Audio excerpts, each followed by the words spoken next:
We're back. Welcome, wrestling friends, to another edition of Smarknado. I'm your host, Eric Druckman. With me, as always, the dirty Danaconda, Dan Sesnett. Dan, how are you doing this evening? I am overwhelmed. I am swamped. I didn't get to watch enough wrestling this week, but I got to watch some. Lots going on in the Sesnett household that I won't bore you with. But yeah, man. Things are good. Things are good. In the How are you? middle, just to kind of summarize it for the people watching at home, you're in the middle of a move. Correct. A long distance move. I will be transporting myself and my family back up to the state of New York, not quite the great state of New York, but I will be back up around amongst friends and family. Well, man, if you are going to be staying in New York, let me just say this. You being a father of two young girls, I think that it's far better to be in the New York education system than in the North Carolina. I will say that.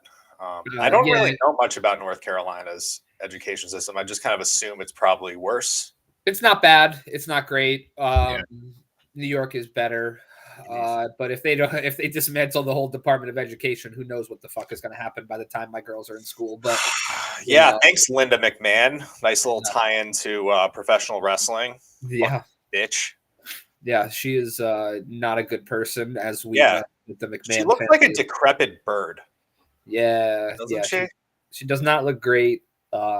She is not a good human. They're And not. None of them are good humans. no, they're not. I mean, we're hearing more and more MAGA people getting arrested for fucking child porn and shit like that.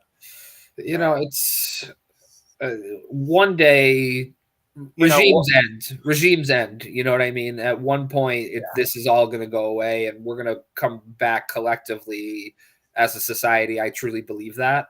But it's going to be dark days ahead of us for a while until that does happen. This is the new like 1960s right now. Yeah. As far as like trying to rally against really bad things like racism again and class warfare. Class warfare needs to be the biggest thing. Yeah. But we'll when we're on NPR, we'll talk about all this stuff. One day we'll be on NPR chatting about our feelings about joining us to talk about the economic collapse is from the wrestling podcast Smarknado, Dirty Dan Sesnett and Eric Druckman. If they don't introduce me as that, I would flip the table and storm. You say, excuse me, the Dirty Danaconda. The Dirty Danaconda. Get it right. Yeah. We're gonna get to talking about wrestling at some point tonight. Yeah. Right? So as I have said before on this podcast, the collective trust of this country has been broken and shattered and destroyed. And it is all because of one man, Mr. John Cena.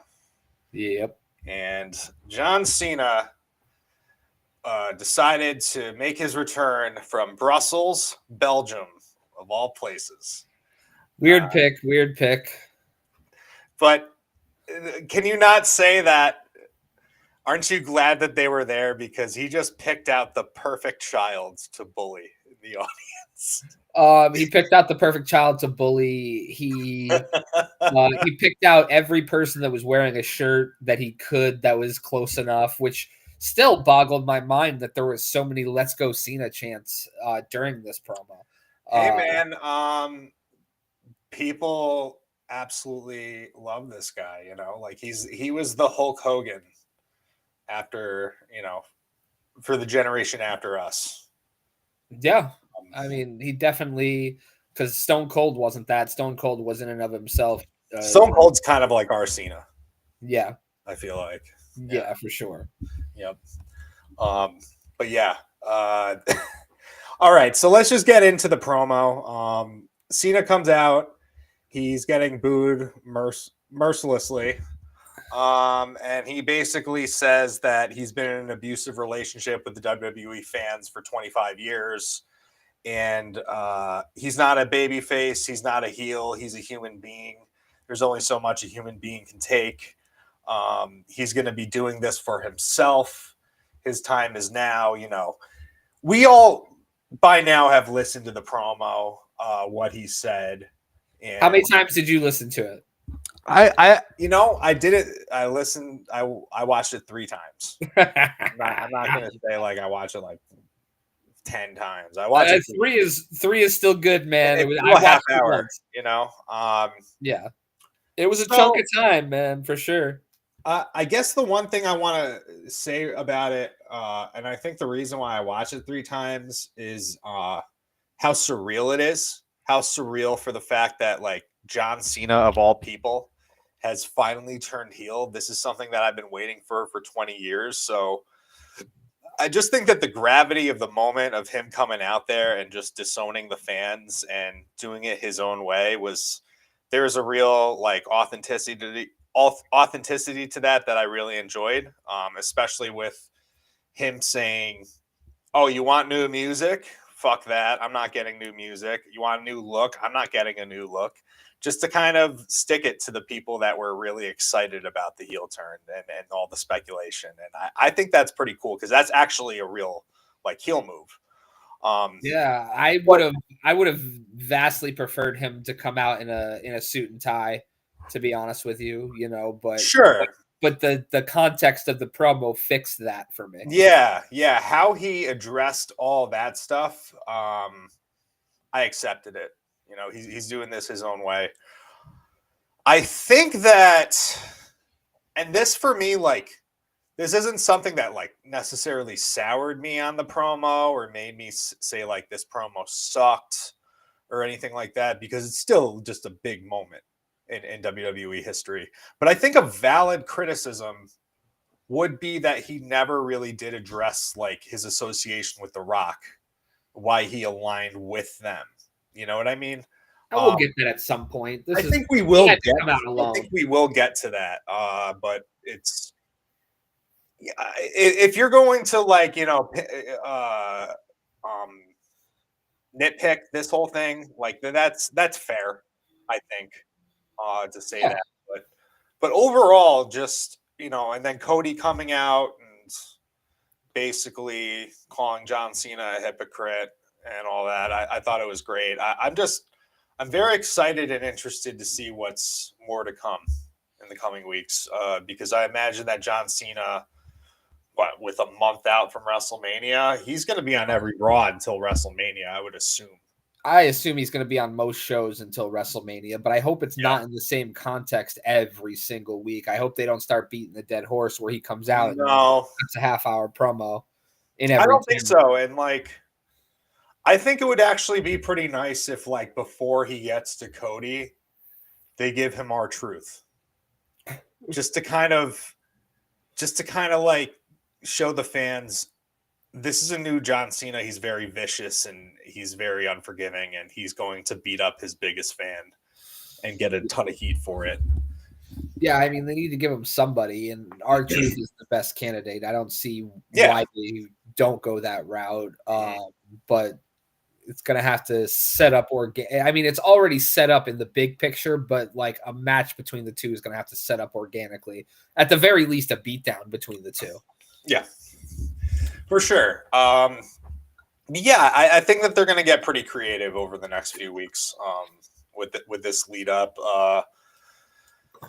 I mean, I would imagine The Rock is going to make an appearance at some point. I would imagine also that Travis Scott is going to make an appearance at some point, because that dude is probably getting a receipt, I would guess, from what he did to Cody.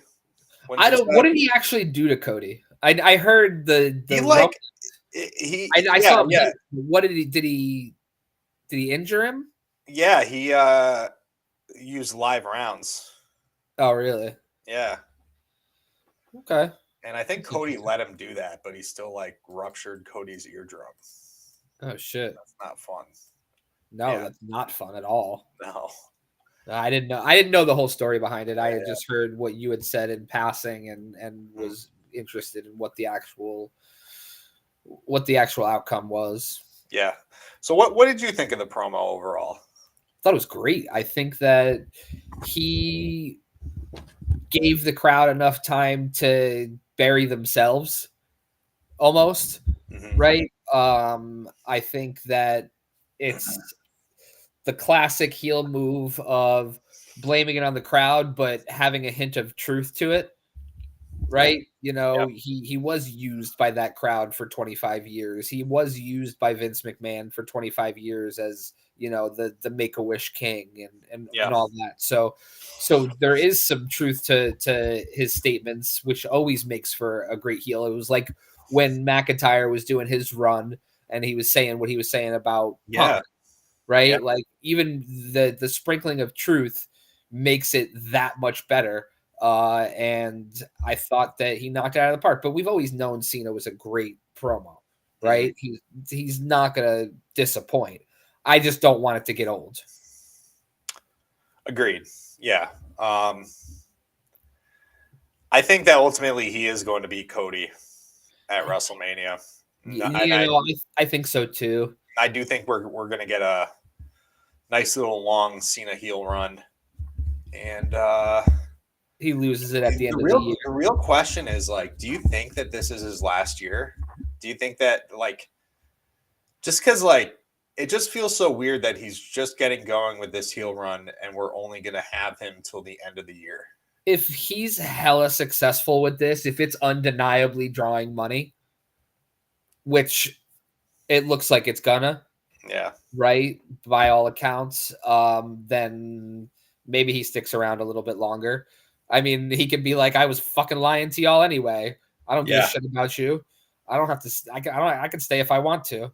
I Kick think me out." I think that Terry Funk kind of set the bar for an unlimited number of retirements for a wrestler. Yeah, I So I mean, don't think that like Ric Flair's got to be up a there too. wrestler not keeping their word about their retirement isn't a reason to like bring them down. It's a Or, tale as old as time. yeah, yeah. So like, There's who gives a shit if he no. doesn't keep his word that this is his last year? Like, if if if it gets stale, good. He ran its course. He did his thing. It was great while it lasted, and then he goes at the end of the year. If it's still hot at the end of the year, which I mean, depending on how it comes out of Mania, and he does end up as the champion, there's a lot of meat on that bone mhm, with a lot of people. So for sure, man. Yeah, overall, I mean, I thought this was great. I mean, there's a reason why I watched it 3 times. Um, I gotta watch it again. Truthfully, yeah, I thought it was just so interesting. One of the surreal moments for me was just like watching people chant "fuck you, Cena" over and over again. You know, yeah, It's- they they tore into him. yeah, They gave it to him. That was a good crowd, and I think I texted the group chat about how hot these European crowds have been for the WWE. Um, they've undoubtedly made everything better, but the WWE crowds in general have been really hot. So it's not to say that they wouldn't do the same in America. mhm. Yeah, for sure. Um, yeah. Other than the Cena promo, though, there is definitely an angle I kind of want to get off my chest because it's just confusing to me. What's And that? I'm not a fan of it. The whole women's world championship situation.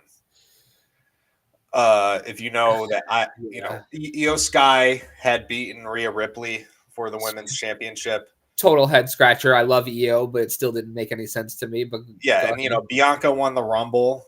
Yep. And now they Another got head this scratcher. mess of a situation where Rhea Ripley is like inserting herself into the match and like forcibly doing it. And she's supposed to be a baby face. And it's just coming off like she's a fucking baby, I'm you just gonna know? start And like, forcibly signing my name to yeah, on the millionaire contract. She contract. like forcibly signed her name on the contract. And it's like, oh, there's nothing you can do about it.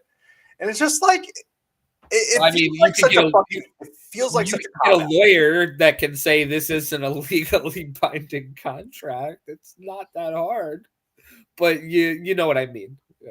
It's a cop out though. I feel like this whole angle, and I don't know how they got here. And you're gonna put three baby faces in a triple threat match. Yeah, and one of them is in because she complained enough, and this is somebody that's supposed to be like your biggest women's star, and is Yeah. a badass. And there's literally, I love Io Sky, I do, but like Bianca Belair versus Rhea Ripley is big time money, big fight feel, WrestleMania marquee match that you could And like end the night with. and You the know? other beef I have is Bianca's main story has nothing to do with the title match. Yeah, she's It so makes involved with the whole Jade Cargill and Naomi thing, and that in itself is just a mess because I See, feel I like don't think the it's a mess. I think stories, it's really good. sure, but like I also feel like that the stories about Jade Cargill being such a prima donna are so out there right now that like you really do, at least for me, I have to really suspend my disbelief to like see Jade Cargill as like a babyface character going up against Naomi who's just been so beloved for the past like 10 years. It You seems know, like the roles should be reversed somehow. it does. It really does. And yeah, man, just Jade is, I think there's a reason why Jade was never a babyface in AEW. It didn't work. Yeah, It didn't work. She's a badass, but she was but just she's better as a heel. mean. Yeah, She's not like, she doesn't come off like a nice person at all, or like someone you would want to like hang around with. you're not rooting for her in this situation. Like, No. I mean, truthfully, but I'm not. I don't know. It's a little bit convoluted, but I really like the acting and the characters involved are really good.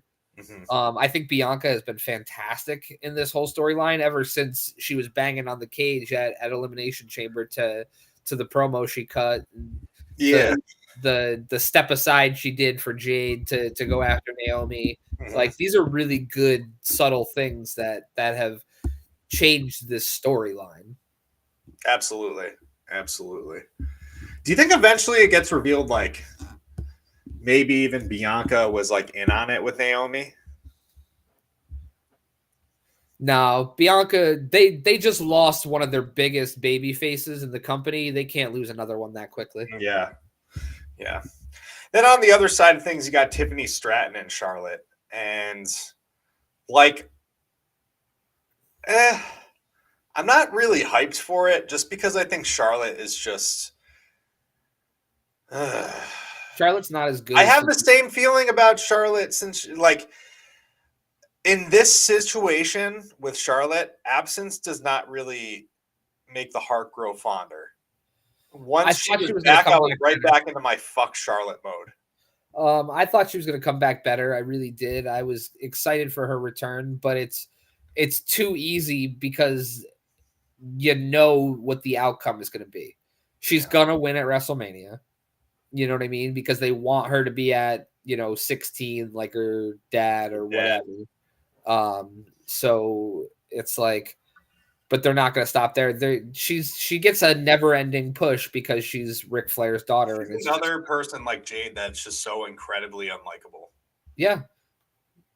And I just kind of want, like, I wish Charlotte and I wouldn't go far as Jade, but I wish Charlotte and Logan Paul would go on a rocket ship together and just go away. No, I really like Jade. Truthfully, I've said truthfully way too many times tonight. No, I love Jade as a heel though. yeah. They'll get there. They'll get there eventually. Mm-hmm.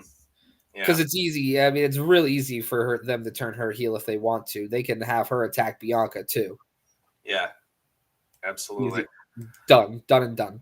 So Another thing I wanted yeah. to mention too, if you caught SmackDown this past week, did you see Some of it. SmackDown? I caught some of it. Yeah. Well, the Street Profits beat DIY for the tag team titles. Yep. Saw. I thought that was a really good match. I'm really excited for this run of the Street Profits because they're at their most focused and serious that they've ever been their entire careers. Yeah. And with that tag division continuing just to get better and better and better, I'm even more excited. And on SmackDown too, they did a promo package for what is presumably Rey Fenix. Okay. And then they did a promo package for what's assumed to be Malachi Black. I didn't see either of these promo packages. I'll have to go back and look at them. I wonder. Alistair Black. Yeah. We'll have to get used to it again. Ray Phoenix is still under contract, as far as I know, though. He's not under contract with AEW anymore. Oh, he's not. They released him? Mm-hmm. Oh, okay. So what I'm thinking is I think Ray Phoenix is going to debut on SmackDown.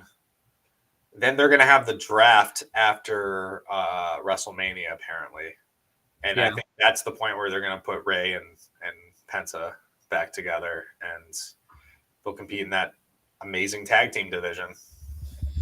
Yeah, that tag team division is smoking hot. I think if you put Ray and Ray Phoenix and Penta either on Raw or SmackDown, there's great matches all around.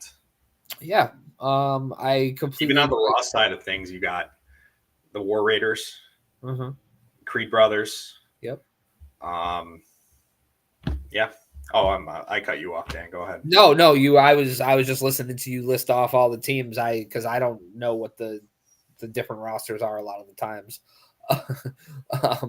Rey Mysterio, Dragon Lee, I guess, are a tag team now. Yep, that's another good tag team. No, there's plenty of them. I just. I don't know. I think that the WWE rosters are starting to get a little bloated. They are. They definitely are. Yeah. I think they're especially because there's more people to come, like guys like Miro. You know what I mean? Like he's gonna probably end up back there at WWE at some point, I'd assume. And what do you do with him? It's hard. It looked like at that point where AEW was starting to get really bloated, and we're like, everybody was like, are they going to sign everybody? Mm-hmm. And they signed who they really wanted to, and are starting to let everybody else go, which is really good for them. Yeah. But WWE can't snap them all up. Did they get a third main roster brand to like facilitate all these? That's a lot to ask for. That is a lot to ask for, yeah. We'll figure it out. Someone's going to suffer, though. Apparently. Yeah, that's how all these things work. Absolutely, somebody, whoever is going to draw money, and Aleister Black is going to draw money. You know what I mean? If they finally book him correctly, like they booked him in NXT. Yeah, but that's still to be seen as well. Absolutely. So, I also wanted to mention SmackDown. You didn't get to see this match, but the main event was Braun Breaker versus Finn Balor, and it was an awesome match. I believe it. Breaker's a guy that you like. I want to hate because he's such a fucking jock, bro. But like at the same time, there's no denying his fucking athlete talent. Yeah. There's none. He's a natural at pro wrestling. Mm-hmm. For sure. I kind of want to see his college highlights. Yeah, I think he was a tight end. I want to say. Really? Mm-hmm. Well, he's very fast. He's very fast. I'm just surprised. He's also very wide. Mm-hmm. He seems like he played linebacker, right? I think he probably played both. Yeah, both sides of the ball. Yeah. But yeah. So basically, Raw ended with Penta and Braun Breaker over the IC title. So Penta is going to be the challenger for Braun Breaker at WrestleMania, it seems. What do you think of that? I hate it because they're probably going to feed Penta to Braun Breaker. Yes, but maybe not. It's going to be an awesome match. It's going to be fantastic. Penta can wrestle any style that you put in front of him, and he'll be and Breaker will be a fantastic base. Listen, I think that do I think Penta's going to lose? Yes, probably. Yeah. But I think it would be great booking if they had Breaker win, but he just survived within an inch of his life. Which match do you think is going to be like the multi-man match then for the US title? Is that just like a given they're going to do a multi-man match for the US title? They usually do it for the US or the Intercontinental. On the US title side of things, and I have no idea how they're going to book it, but if I was booking, I would put Jacob Fatu in there against LA Knight. Yeah. They should have given Jacob Fatu the chance to beat fucking Nakamura. Yeah, but also that would have been heel versus heel, so I get why they didn't. Yeah, I guess. Yeah. Yeah, but WrestleMania is shaping up. I Very think much so. I'm we're very excited for it. excited. We're only a month away.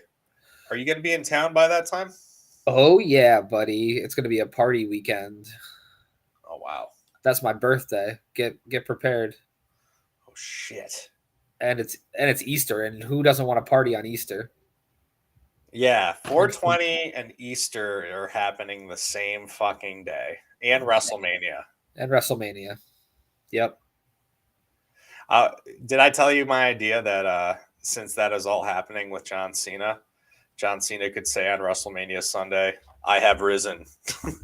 Hey, oh, Jesus. Yeah, Jesus is right. Exactly. Yeah. Yeah, you Now, have it all figured out. Did you know that I was born on Easter?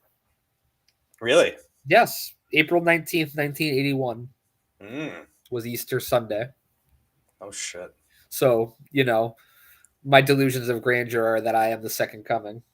Yeah, you rised up. I rose up. Yeah. Somehow I don't Like, think that you're a divine man. Well, I mean, I think you're divine in another sense, but I don't think that. Where are you going, Eric? Watch it. Okay. Holy shit, maybe. Yeah. Yeah. All right. But WrestleMania seems sick. We're excited about it, guys. I'm very excited about it. I have the weekend off for sure, and I'm ready to watch. One of our upcoming shows, I'm sure we'll go over some stuff that's happening, like on the Collective and all that. Absolutely, I haven't looked into the Collective card. I haven't really either, to be honest with you. I know it's going to be big, and I know I'll probably end up spending a good amount of time watching it. Probably with you in some capacity. Yeah, I'm gonna be off that Friday and following Monday after WrestleMania Sunday. Attaboy, you made it like a 4-day weekend. I did. I love that for you. Love that. I went a little too hard last year. I took off Thursday as well for like those first shows that are on WrestleMania weekend. Yeah, that's. You know what's great?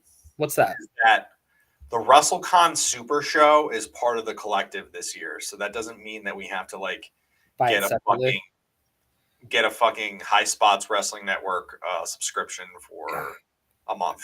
High Spots is so bad. It is bad. I'm sorry, High Spots. Like, your product is not good. Yeah, they just couldn't compete with Triller and IWTV. It seems like. No. But yeah, let's talk about some AEW because we did miss out on some stuff. First of all, we did miss Revolution. We did. We didn't miss Revolution. We saw Revolution. Oh, very good. To really talk about it. No, we haven't we have not been together since Revolution. No. Mm-hmm. I think that there are some legitimate match of the year candidates that happen on this show. Yes. And rather than like kind of go over everything with you guys, we're going to talk about just some of the best matches that were on here, what we thought was the best. The condensed version. All the best matches, we'll rank them. And, So the matches I have here, Kenny Omega versus Konosuke Takeshita, Ricochet versus Swerve, Ospreay versus Fletcher in a cage match, and then Tony versus Mariah May, the Hollywood ending. Yep. So obviously I have the same 4, but how we rank them will probably be a little bit different, truthfully. My number 4 out of those, I would say, is probably the Ricochet Swerve match, to be honest with you. Even though it had the stakes, it felt kind of like I had seen it before. Even though I'm ranking Tony and Mariah above it, and I have seen that before multiple times, just something didn't pop for me as much as this match did, or as much as the other matches did, right? Number 3, I would have to say, is probably so hard to rank these. but probably Kenny and Konosuke. Um, you know, I thought it was a pretty given ending with Kenny winning the title. In my Mhm. opinion. Can I add to that? I Yeah, think that there's absolutely. a rumor that ultimately they're going to unify the Continental and International Championships and form the Intercontinental title. I hope And they do. who are those respective champions right now? Kenny Omega and Okada. So you think they do that at All In? I think so. Should we go to All In? No, I don't have the fucking money for that. We're already trying to go to SummerSlam, man. That's true. That's true. Can't do both. You're wild. Yeah, but Kenny versus fucking, you know, not Takeshita. not Kenny versus Takeshita would be my number three. Mm-hmm. My number two being the steel cage match. That Spanish fly off the top was just absolutely breathtaking. Um, I like how it was modified. It wasn't like a full rotation. yeah, They did it in a much safer way, but I appreciated that because it would just be so much more of a risk to do that like full. They were up too high to do that like full rotation. yeah. And my match of the night, honestly, was the Hollywood ending. This is gonna go down as one of the legendary women's matches, not only in AEW, but I think in wrestling history. This has been a fantastic feud, a fantastic storyline, beautifully acted. I mean, in the corniest of ways, obviously. But it was the match of the night for me. 100% agree with you, Dan. Well, I 75% agree with you. Our number 3 and 4 just kind of flipped. That's all. Yeah. But yeah, I think that Tony versus Mariah, the Hollywood ending, was by far one of the greatest women's matches in the history of wrestling. And I think that this storyline was perfection. I think that the like you said, the acting was just on point. I think that just the attention to detail that they had, they just put so much effort into telling this story, and for it to end the way it did in the bloodiest fashion. Like we're not, both of us are not like bloodthirsty, like hardcore Not deathmatch not at kind all. of guys, but Not at I all. felt like it was perfect still.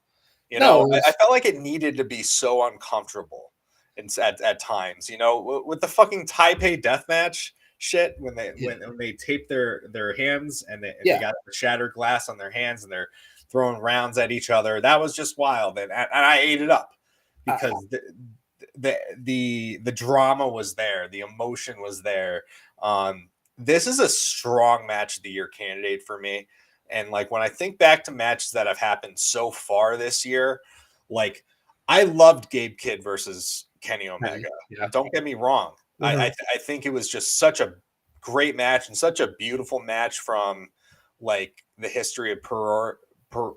Puro perspective. Yeah. It's always a hard word to say. Um, eh, but this was just so much. This wins for me because it is just so layered. There's Yep. just so much weight to this match and this feud, and so much effort that was put into it. Tony and Mariah have set a very high bar, and I think that they have pulled the AEW women's division out of the rubble, so to speak. Because for a lot of people, I felt like that division was soured on a lot of people, and It's I been think that struggling of late, but it's picking itself back up. yeah, and I just think that Tony has just been such a tremendous asset. Mariah, you could make a case, was the best signing that AEW has done in the last year.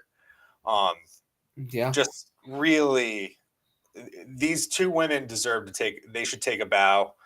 Um, It's easily feud of the year.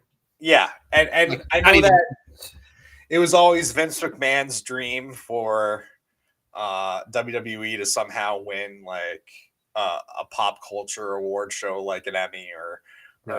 or an Academy Award. Like I think that this is the closest thing to that we have seen Yeah, in wrestling. it's cinematic, you know what I mean? Like and it's done that way because RJ City is a cinema buff, right? Yeah. He's the one that's writing it, so it makes sense that he What cares an so much asset about he's the been to. product. Yeah, Yeah. I I need mean, to watch more. I need to watch more Hey EW on YouTube. I keep forgetting that that's a thing. I've watched a couple episodes. He's funny. It is funny. It is He's funny. very funny. My favorite one of all time, and this is probably like a few years ago now, was him on with Taz. And Taz is just trying to be serious the whole time, but RJ City keeps breaking him. It's great. Taz is a gem, man. He Taz is. telling Callis to shut up last night because he was a guest commentator Yeah. to let him talk. hmm It was fantastic. He takes himself too seriously, but it's like hilarious at the same time too. Yeah. Yeah, I can't go without saying also, Osprey versus Fletcher in the cage match was just number 2 for me. This was definitely the work rate match of the night. Yeah. These guys absolutely just killed it. If Tony versus Mariah wasn't on the card, this would have been match of the night, no question. Probably no real stakes to it though. You know what I mean? Compared It to was grudge match. You know, the blow off of another deep seated feud. Yeah, but didn't have the layers as much as Mariah and Tony. Nothing will for a very long time. Yeah. The city comes up with a male version, does a Chinatown ripoff or some shit like that. I don't know. For the men. I don't know. He's trying his ass off with fucking the Death Riders, but this RJ City's writing the Death Riders stuff? Yes. Oh no. Yes. It's like you're giving me like Steven Spielberg's best film, and then you're presenting me with Labyrinth or something. Or what's Labyrinth fucking rules, dude. Wait, what's the movie they came out with that was like a real? Wasn't there a weird like Muppet type shit that he did? That was. Oh, I don't know. Labyrinth is awesome though. Maybe I'm misremembering. I don't know, but it's just it's so funny that we're just being presented with like his best work and possibly his worst work.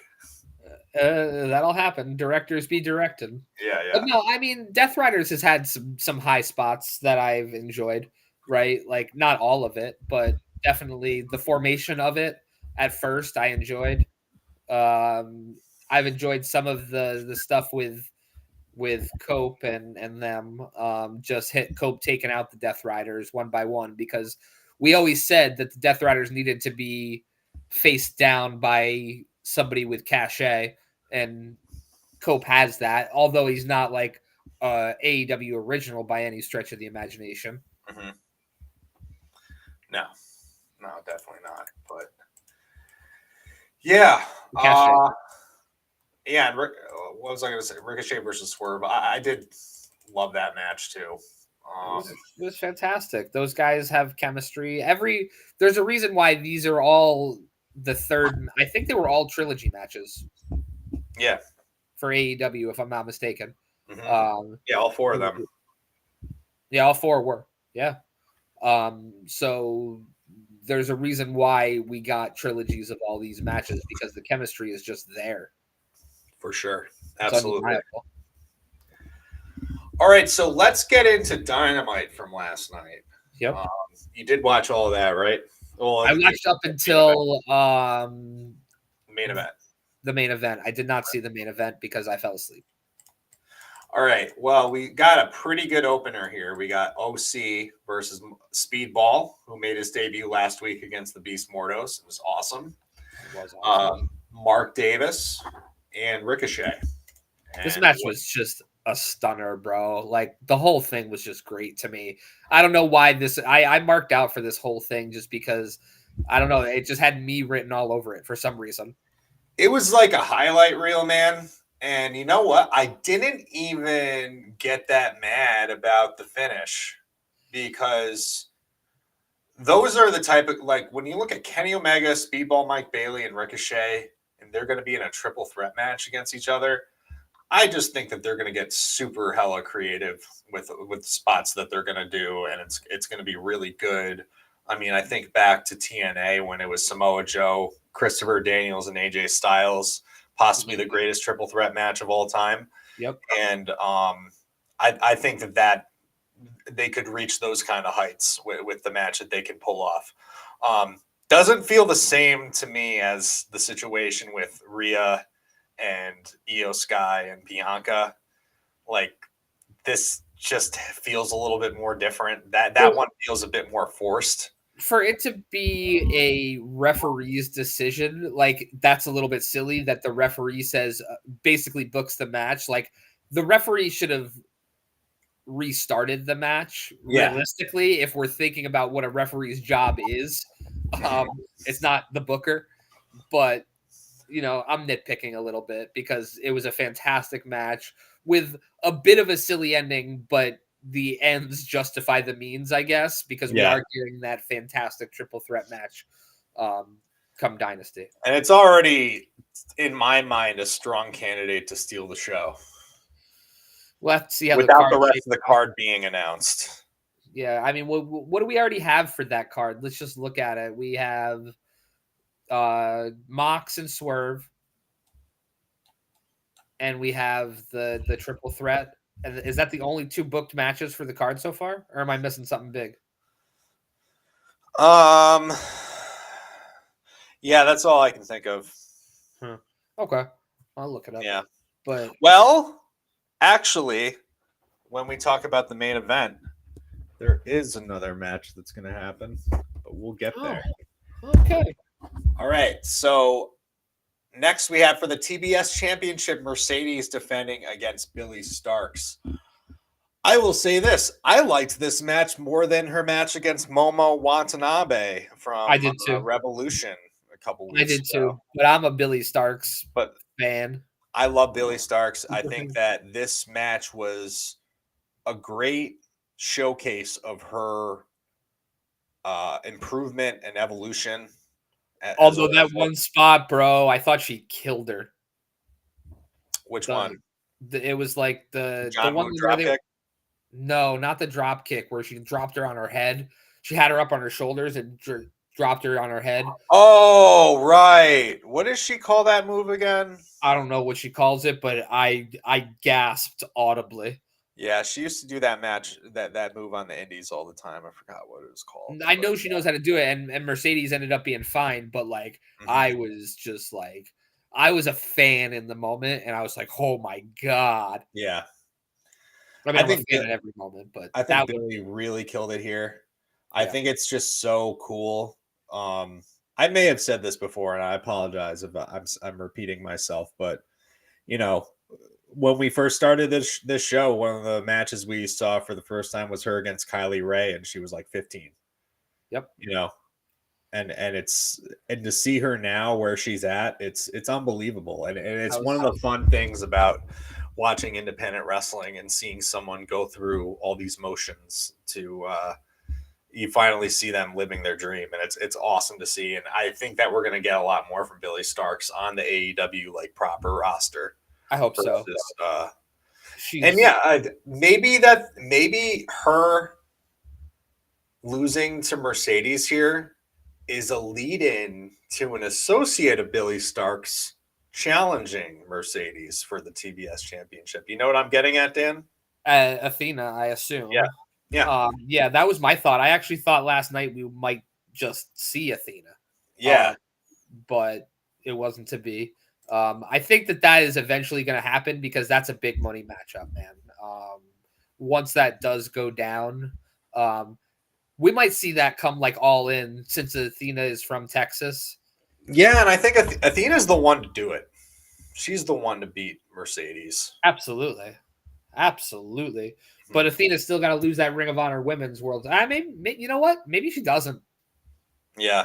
Maybe she just doesn't. Maybe she can carry 2 belts. She calls herself the Forever Champion. She just might be. Yep. All right. MJF promo backstage. He's saying that he's seriously considering MVP's offer. And I guess we're going to get an answer to that next week. Interesting. I could not stop looking at how bad his spray tan was in this promo. My God, man, his lips. Yeah. His lips were so bad. I felt bad for him almost. Mm-hmm. It was not great. But I thought the promo was good.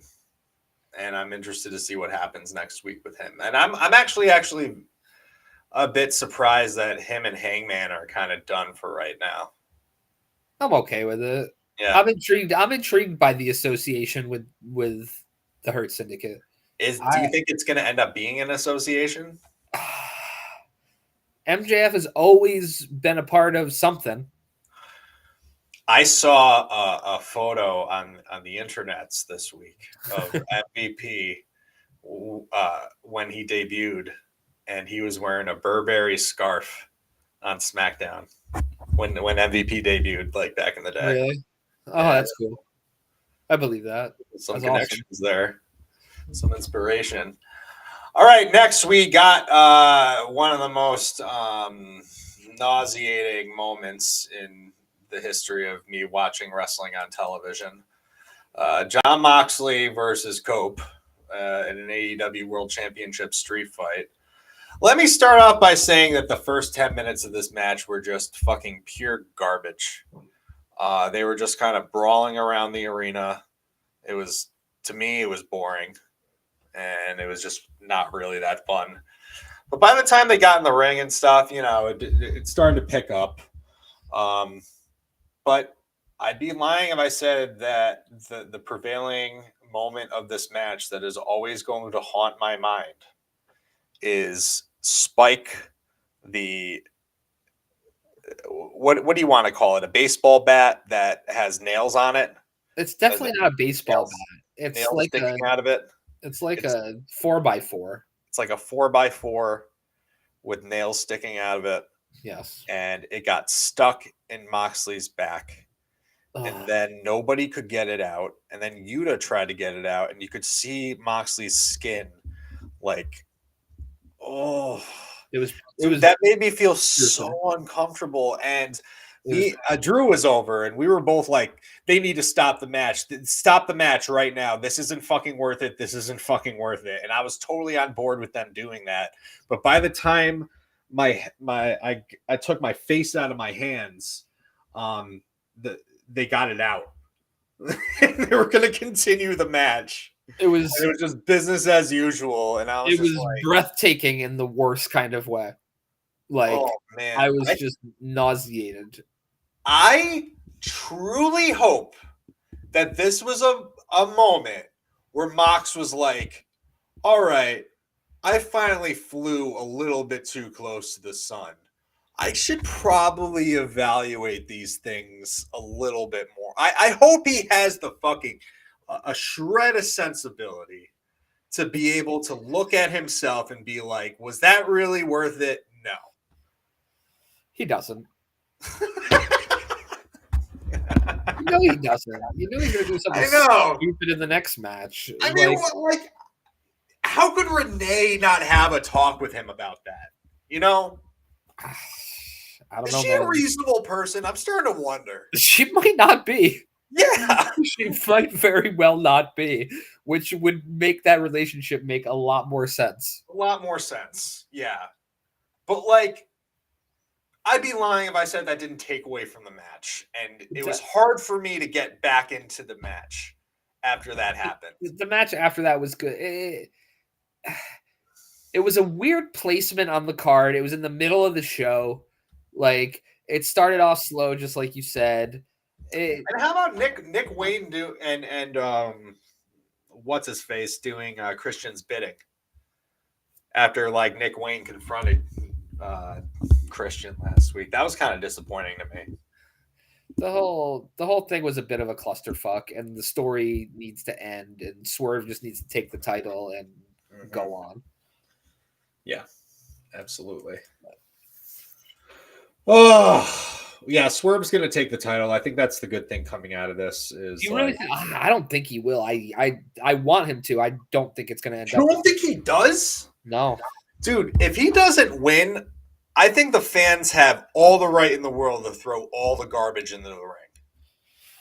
Just to express, fuck this Death Riders shit. It needs to end. It does need to end. I just don't think this is where it does. I don't know, man. Dynasty, That's the pay-per-view that Swerve won the championship at last year. Oh, it all adds up. It all adds up, but I don't know. I think Tony likes John Moxley too much. He's starting to get into like Jericho territory. Not that bad. That's crazy. But, well, speaking of Jericho, he is in a feud right now with Bandito. yeah. And I kind of like it. Really? Is that weird? Yeah. Just because, like, Jericho is not being his high guys self anymore. Really, he's being a little bit more vicious.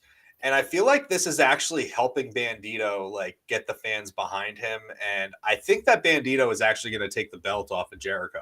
You think so? Well, Yeah. if it ends up in that, then I'm all for it. Mm-hmm. For sure. All right. Little throwaway match that we had here with Ospreay and AR Fox. Totally fine. Cool. That's where I fell asleep. Yeah. Sorry, Ospreay. You know, Ospreay declared himself for the Owen. Hangman Page has also declared himself for the Owen. When's the Owen start? Yeah. When's that start? Like over the summer. They're very preemptively announcing participants. Are they going to start pointing at the all-in sign next? Yeah, I know, right? Here's something. Renee interviewed Mercedes. I think that this line from Mercedes might be a little bit telling. She says, "It takes more than a heart to beat me. Who trained Billy? If I trained her, she might have had a chance at beating me tonight. Who am I kidding? No, she wouldn't. Maybe, you know, maybe that's an opening for Athena to say something. Seems that way, right? Yeah, absolutely. And then our main event, which, holy shit, man. Go back and watch this match because it delivered. Chris Statlander and Megan Bayne. And I'm not saying it because I'm biased because I love these two women, but they absolutely brought it. This was a nice physical matchup. Both these women just worked their asses off. Like it still baffles me that the world title wasn't the main event, though. Yeah, I understand that, and I think maybe the logic there was that they wanted to not give a time limit to that, and to put it on the middle of the show. But they should explain those things, you know. Something had to give because I just thought it was a really bad placement. It was very telling that Edge wasn't going to win the title. Yeah, that's what I thought. I said, "There's no way." Mm-hmm. Exactly. But dude, this was an awesome match. Another amazing thing about this match was Toni Storm was on commentary and she was just on fire, bro. And the first thing she says, and I want to get this right in my head because I don't want to butcher it. This is Tony Schiavone says to Toni Storm, "And Tony, how about that Hollywood ending from Revolution?" She was like, "Well, Tony, I heard you had a Hollywood ending yourself, but you had to pay $45 for it."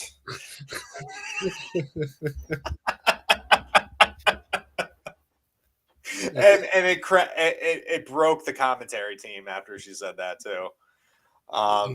It was great. We're gonna be getting now Megan Bayne versus Toni. I like how Megan Bayne won this match too, by the way. How was that? She hit the F5 outside the ring on Statlander, threw her back in the ring and hit the F5 again. I hate that that's her finisher.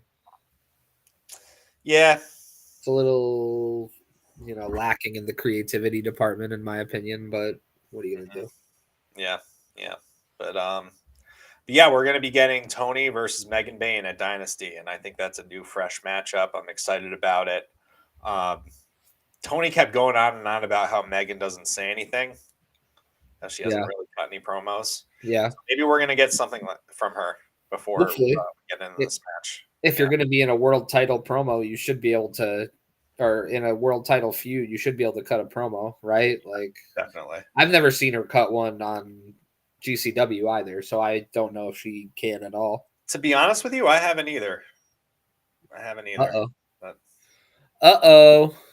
Yeah. Maybe we'll all be surprised. Yeah. I'm looking forward to it. I thought it was a pretty solid episode of Dynamite, all things considered, with the exception of the obvious Jon Moxley incident, which again, if this man has any fucking sense, He doesn't. he doesn't. Thanks for bringing me back to reality, Dan. That's what I'm here Why for. we love you.